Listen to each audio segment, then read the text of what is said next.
Ruby is a synthetic crystal of aluminum oxide, corundum doped with a tiny amount, approximately 0.03% to 0.05%, of chromium ions chromium 3+. The chromium 3+ ion provides the active energy levels. Think of the ion as a tiny ladder inside the crystal. Ground state denoted E0, the 4A2 level. Most ions naturally stay here. Excited state, E2, the 2E level about 1.79 electron volts above the ground state. This is the upper laser level where ions are pumped. Metastable state, E1, the 4T2 over 4T1 levels roughly 0.8 electron volts above the ground state. This level lives much longer, approximately 3 milliseconds, before it decays, acting like a waiting room. When a chromium 3+ ion relaxes from E2 to E1, it usually does so non-radiatively, by giving its energy to the crystal lattice as phonons. The key radiative step, the laser transition, is from E1 down to E0. The emitted photons have a wavelength of 694.3 nanometers, deep red, because the energy difference delta E equals E1 minus E0, approximately 1.79 electron volts, corresponds to that color, using lambda equals Hc divided by delta E. Analogy, imagine a multi-story parking garage. Cars' ions normally sit on the ground floor, ground state. A lift pump brings cars up to the top floor, upper level. Because the top floor is slippery, cars quickly slide down to a middle floor, metastable. Cars stay there for a while because the floor is sticky. This is the long-lived stage needed for laser action. When many cars finally leave the middle floor together and go to the ground floor, they do so in sync, producing a strong, directed traffic flow, laser beam. Pumping mechanism using flash lamps and absorption characteristics. A ruby laser is optically pumped. Energy is delivered by intense light rather than an electrical current. The most common pump is a high-current xenon flash lamp that surrounds the ruby rod. The flash lamp produces a broadband flash of white light lasting a few hundred nanoseconds to a few microseconds. Absorption spectrum. See R3+ ions absorb strongly in two broad bands centered near 400 nanometers, blue-violet, and 550 nanometers, green. The flash lamp spectrum contains these wavelengths, so a good fraction of the emitted photons is captured by the ruby. Beer-Lambert law. The intensity that penetrates a length L of crystal is I of L equals I sub 0 times e to the minus alpha L alpha, is the absorption coefficient approximately 0.3 per millimeter for a typical ruby. This tells us that the flash lamp light is absorbed mostly in the first few millimeters of the rod, the pump region. Energy balance. If the flash lamp delivers an energy E sub pump per pulse, the fraction absorbed by the ruby is E sub abs equals E sub pump times open parenthesis 1 minus e to the minus alpha L close parenthesis. For a 10 millimeter long rod, with alpha equals 0.3 per millimeter, about 95% of the flash lamp light is absorbed. Real-world analogy. Think of a sponge ruby being soaked with water flash lamp light. The sponge's pores correspond to Cr3+ ions that drink only certain colors of water. The deeper the water can seep, the more of it the sponge holds, just as a higher absorption coefficient lets the crystal capture more pump energy. Practical design tricks include painting the flash lamp tubes black inside to reflect stray photons back into the crystal, and using a quartz envelope that transmits the useful blue-green bands while blocking infrared that would only heat the crystal without contributing to pumping. Population inversion in a 3-level system and its criteria. A ruby laser is a classic 3-level laser. The levels are 1. E0 ground state population N0, 2. E1 metastable upper laser level population N1, 3. E2 pump level population N2. Why 3 levels? Because the pumping transition goes from E0 to E2, while the laser transition is E1 to E0. The crucial step is to get more ions in E1 than in E0.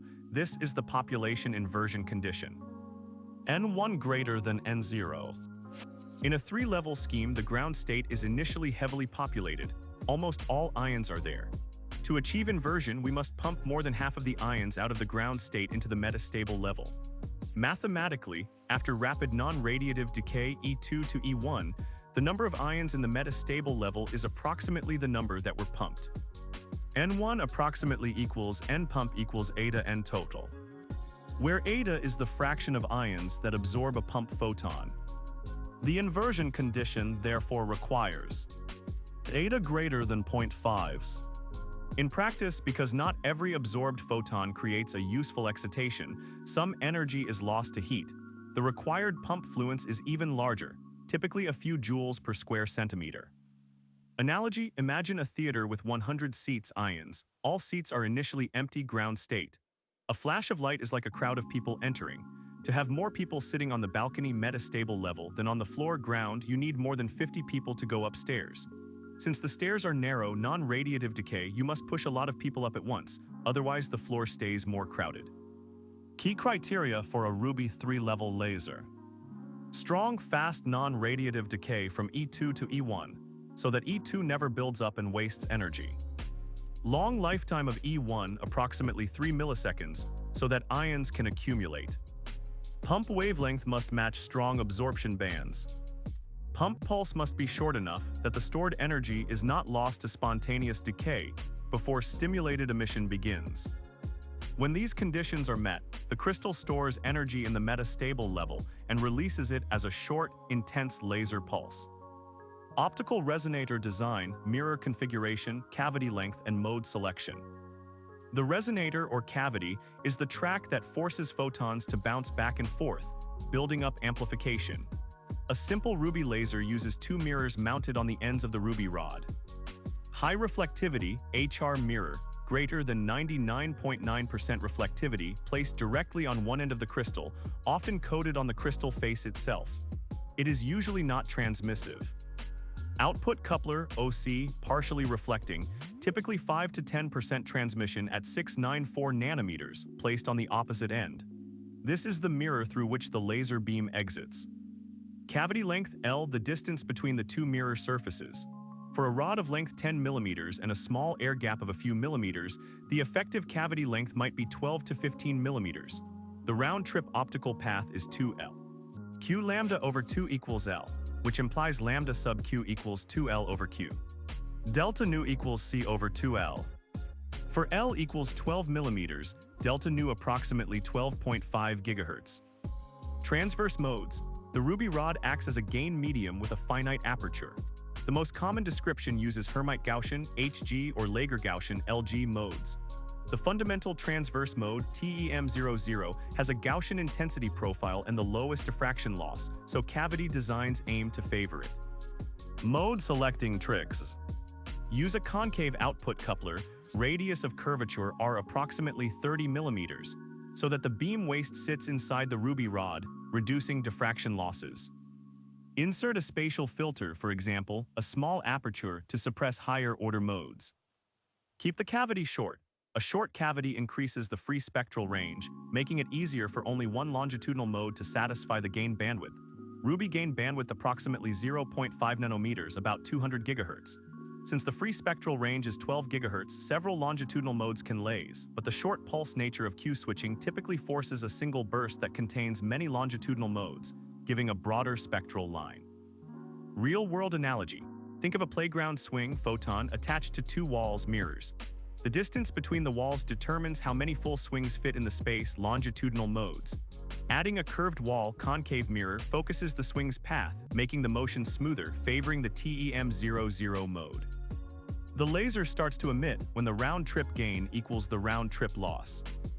G sub RT equals exponential of open parenthesis 2G L close parenthesis greater than or equal to 1 over R1 R2, where G dash small signal gain coefficient per meter of the Ruby medium, L dash length of the gain medium in meters, R1, R2 dash power reflectivities of the two mirrors, high reflector approximately 0.999, output coupler approximately 0.9 for 10% transmission. 2GL greater than or equal to negative natural log of R1 R2, which gives G sub TH equals negative natural log of R1 R2 divided by 2L. G equals sigma E times delta N. Numerical example: assume a Ruby rod. Length L equals 0.012 meters, 12 millimeters. High reflector mirror reflectivity R1 equals 0.999. Output coupler transmission 10%, which gives R2 equals 0.9. Negative natural log of R1 R2 equals negative natural log of 0.999 times 0.90, which equals negative natural log of 0.8991, approximately 0.106.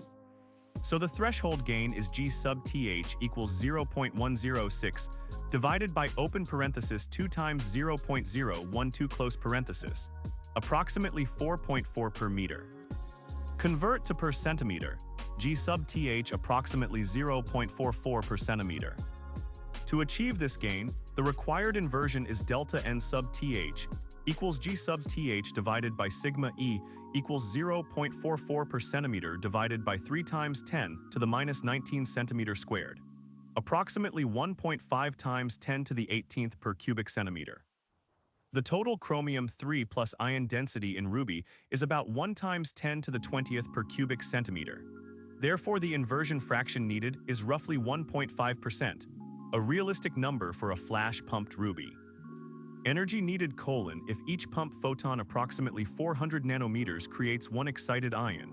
The pump fluence F in joules per square centimeter required can be estimated by F equals Hc divided by lambda pump times delta n sub th times L divided by eta abs. Assuming an absorption efficiency, eta abs equals 0.9, the fluence works out to a few joules per square centimeter, which matches typical flash lamp pulse energies approximately 5 to 10 joules for a 1 centimeter diameter rod. Take away the threshold condition links mirror reflectivities, cavity length, and the material's ability to amplify light. By designing the cavity, choosing R2 and L, and providing sufficient pump energy, the ruby laser can reliably exceed this threshold and emit a pulse. Explanation: output pulse parameters, duration, peak power, beam divergence, and spectral line width.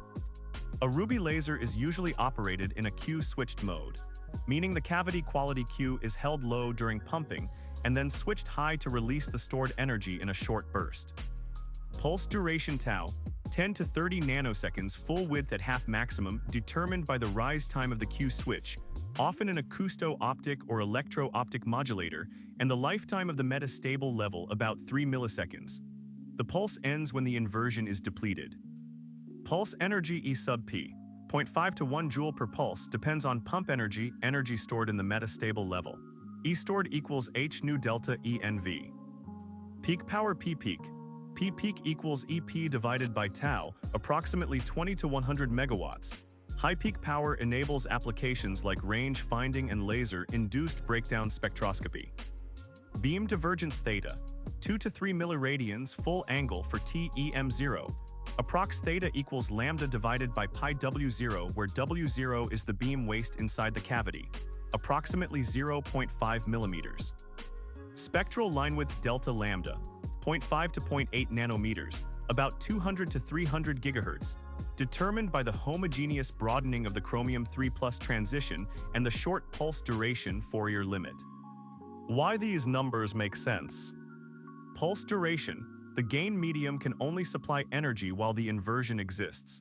After about a few tens of nanoseconds, the population in E1 is largely depleted and the pulse naturally stops. Peak power, even though the average power of a ruby laser if run at 10 Hz is modest, a few watts, the instantaneous power during the nanosecond pulse is huge because energy is concentrated in a very short time. Divergence. Using Gaussian beam optics, the far-field divergence is inversely proportional to the waist size. A larger ruby rod or a longer cavity would give a larger waist and therefore lower divergence. Line width. The Fourier transform relationship tells us that a short pulse broadens the spectrum. For a Gaussian pulse, delta nu tau approximately 0.44. With tau equals 20 nanoseconds, delta nu about 22 megahertz, but the material's homogeneous broadening dominates, giving a much larger line width of a few hundred gigahertz. Real-world analogy. Picture a water balloon energy being squeezed through a tiny nozzle output coupler. The water comes out in a sharp gush nanosecond pulse that can cut through a thin sheet of paper, high peak power. The spray forms a narrow cone, low divergence, but the water droplets have slightly different speeds, spectral line width. From this explanation, you just need to break them into segments, and for each segment return phonetic reading style of the segment. Temporal and spatial coherence of ruby laser emission. Temporal coherence describes how well the phase of the light wave is preserved over time. It is quantified by the coherence time Tc, or equivalently, the coherence length Lc equal to Ctc. For a ruby laser, the gain bandwidth full width at half maximum, delta nu approximately 200 GHz. Coherence time is the inverse of the bandwidth, Tc approximately 1 over delta nu approximately 5 picoseconds. Coherence length Lc equals Ctc approximately 1.5 millimeters. Hence, over distances larger than a few millimeters, the phase relationship is essentially random. The laser is temporally partially coherent. Spatial coherence refers to the uniformity of the phase across the beam cross-section. Because the cavity preferentially amplifies the TEM00 Gaussian mode, the ruby laser exhibits high spatial coherence.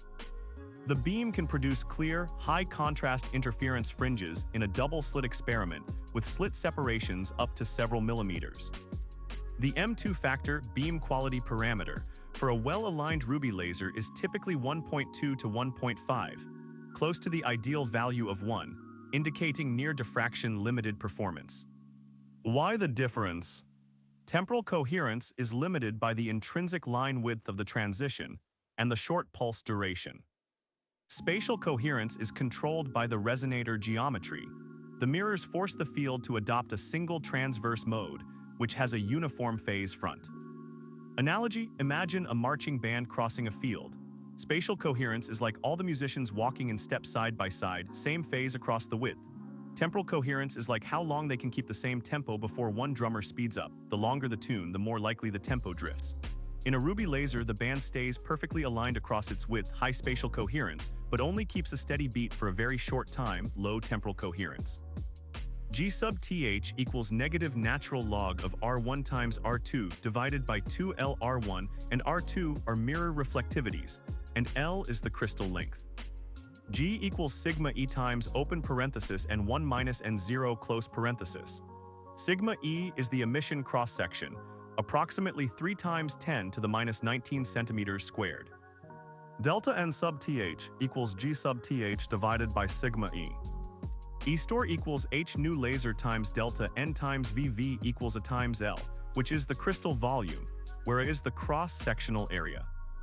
F pump equals HC divided by lambda pump times open parenthesis delta N sub th times L divided by eta abs close parenthesis. Eta abs is the fraction of pump light absorbed, about 0.9. E pump sub th equals F pump times pi d squared divided by 4. For a 1 centimeter diameter rod, d equals 1 centimeter, and using the numbers from the previous derivation gives E pump sub th approximately 5 joules. Tau approximately equals E store divided by P peak. P peak equals E pump sub th divided by tau, iterated to convergence. Typical result 10 to 30 nanoseconds. P peak equals E pulse divided by tau. Theta equals lambda divided by pi W0. W0 is the waist radius inside the cavity, about 0.5 millimeter, giving theta approximately 2.2 milliradians. LC equals C divided by delta nu equals lambda squared divided by delta lambda. With delta lambda equal to 0.6 nanometer at lambda equal to 694 nanometer, LC is about 0.8 millimeter. These formulae provide a quick cookbook to design or analyze a ruby laser. Start from mirror reflectivities, compute G sub th, find required inversion, then estimate the pump energy and resulting pulse characteristics. Explanation: typical exam type. Questions on construction and working of ruby laser. 1. Conceptual. Explain why a ruby laser is classified as a 3-level laser, and why a population inversion is more difficult to achieve compared to a 4-level laser. 2. Numerical. A ruby rod of length 12 millimeters and diameter 1 centimeter is pumped by a flash lamp delivering 6 joules of energy. The cavity has a high reflector mirror with reflectivity 0.999 and an output coupler with transmission 0.10. Calculate the threshold gain coefficient and verify whether the given pump energy is sufficient to reach threshold. Use sigma E equals 3 times 10 to the minus 19 square centimeters. 3. Design sketch the optical resonator of a ruby laser and label the high reflector mirror, output coupler, flash lamp, and the pump region. Explain the role of each component. 4. Derivation. Derive the expression for the minimum pump fluence required to achieve threshold inversion in a ruby laser, starting from the Beer-Lambert law. 5. Pulse characteristics. If the stored energy in the ruby crystal is 0.8 joules and the laser pulse width is 20 nanoseconds, compute the peak power and discuss how changing the output coupler transmission would affect the peak power. 6. Coherence. Define temporal and spatial coherence. Given the gain bandwidth of ruby is 200 GHz, calculate the coherence length of the emitted light. 7. Multiple choice. Which of the following wavelengths corresponds to the primary lasing line of ruby? A532 nanometers, B694 nanometers, C1064 nanometers, D808 nanometers. 8. True or false? The flash lamp in a ruby laser primarily pumps the crystal via infrared radiation. Explain your answer. 9. Short answer. List 2 practical applications of a Q-switched ruby laser and describe why its short pulse duration is advantageous for those applications.